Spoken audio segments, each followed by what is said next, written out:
আসসালামু আলাইকুম সুপ্রিয় দর্শক, আগামী 12ই মার্চ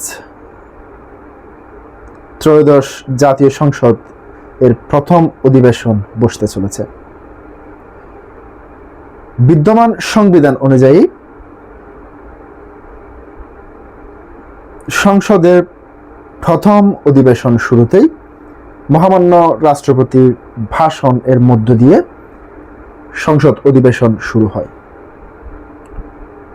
এবার সংসদে থাকা প্রধান বিরোধী দল জামাত ইসলামী কিংবা তার পাশাপাশি শরিক যেই রাজনৈতিক দলগুলোর সংসদ সদস্যরা সংসদে যোগ দিবেন, তাদের একটি আবেদন ছিল যে সংসদে মহামান্য রাষ্ট্রপতির ভাষণটি বাদ দেওয়া যায় কিনা।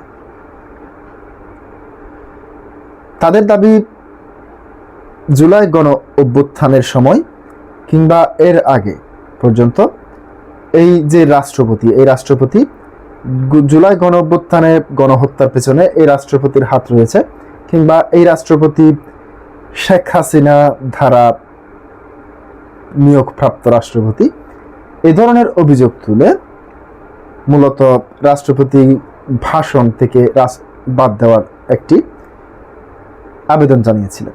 এবার সেই আবেদনটি প্রত্যাখ্যান করলেন স্বরাষ্ট্রমন্ত্রী সালাউদ্দিন আহমেদ, যে বক্তব্যটি দিয়েছেন, যেহেতু রাষ্ট্রপতি কোনো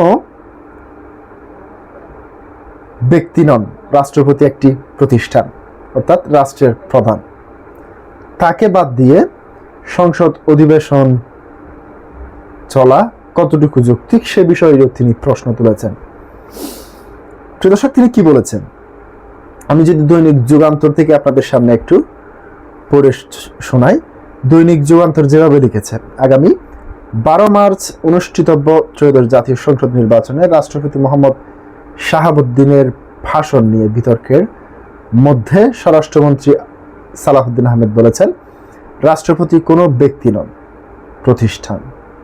সংসদ অধিবেশনে রাষ্ট্রপতির ভাষণ দেওয়ার বিধান আছে।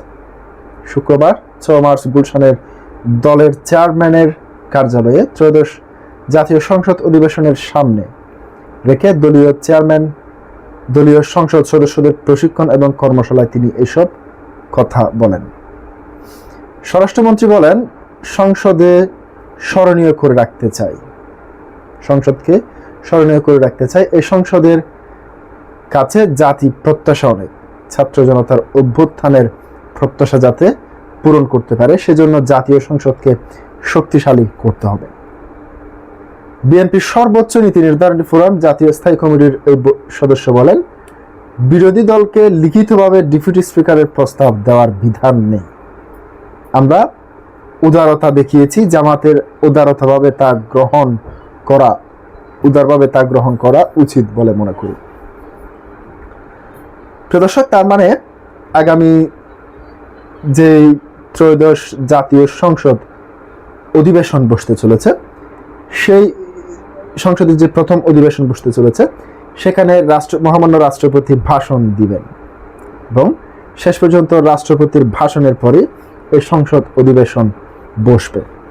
প্রিয় দর্শক, আপনার কোনো মতামত থাকলে অবশ্যই কমেন্ট বক্সে জানাতে পারেন। আজকে পর্যন্তই। আসসালামু আলাইকুম ওয়া রাহমাতুল্লাহ।